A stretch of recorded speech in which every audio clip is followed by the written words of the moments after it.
नमस्कार दोस्तों। आइए आज एक नए और एक अच्छी कहानी के बारे में सुनते हैं। और आज का विषय है बुद्धिमान की परीक्षा।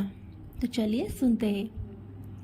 बहुत समय पूर्व जब गुरुकुल शिक्षा की प्रणाली होती थी, तब हर बालक को अपने जीवन के 25 वर्ष गुरुकुल में बिताना पड़ता था। उस समय एक प्रचंड पंडित राधे गुप्त हुआ करते थे, जिनका गुरुकुल बहुत प्रसिद्ध था, जहाँ दूर दूर के राज्य के शिष्य शिक्षा प्राप्त करने आया करते थे। बात उन दिनों की है जब राधे गुप्त की उम्र ढलने लगी थी और उसकी पत्नी का देहांत हो चुका था। घर में विवाह योग्य एक कन्या थी।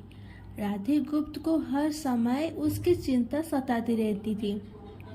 वो उसका विवाह एक योग्य व्यक्ति से करना चाहते थे, जिसके पास संपत्ति वाले ना हो, पर वो कर्मठ हो, जो किसी भी परिस्थिति में उसकी बेटी के खुश रखे और उचित समय पर उचित निर्णय ले सके।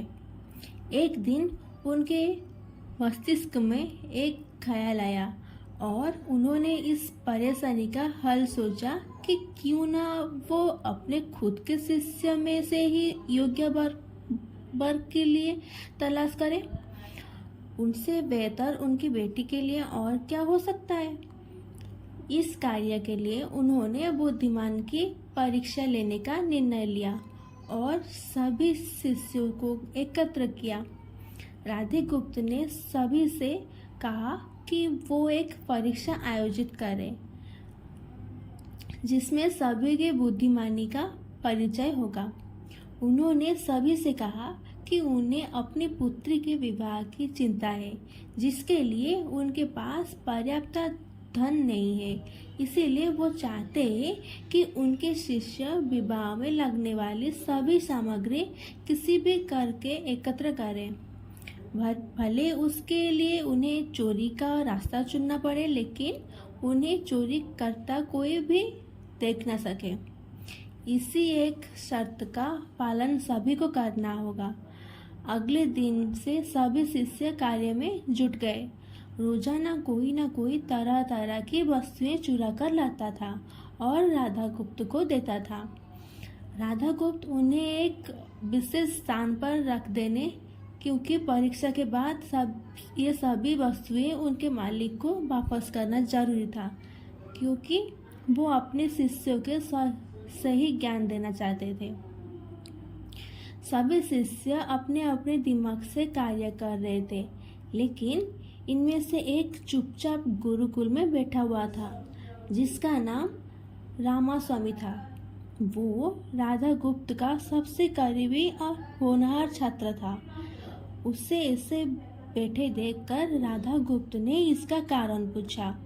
तब रामास्वामी ने बताया कि अपने परीक्षा की शर्त के रूप में कहा था कि चोरी करते वक्त इसे कोई न देख सके।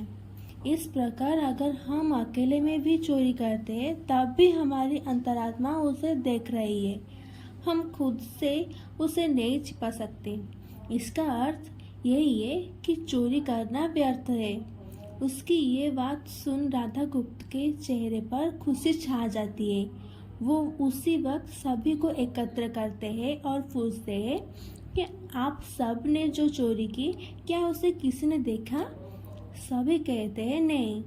तब राधा गुप्त कहते हैं कि क्या आप अपने अंतरात्मा से भी इस चोरी को छिपा सकते?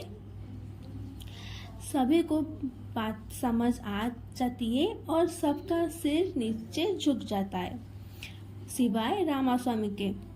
राधा गुप्त रामास्वामी को बुद्धिमानी की परीक्षा अव्वल पाते हैं और सभी के सामने कहते हैं कि ये परीक्षा मेरी पुत्री के लिए उचित वर तलाशने के लिए रखी गई थी।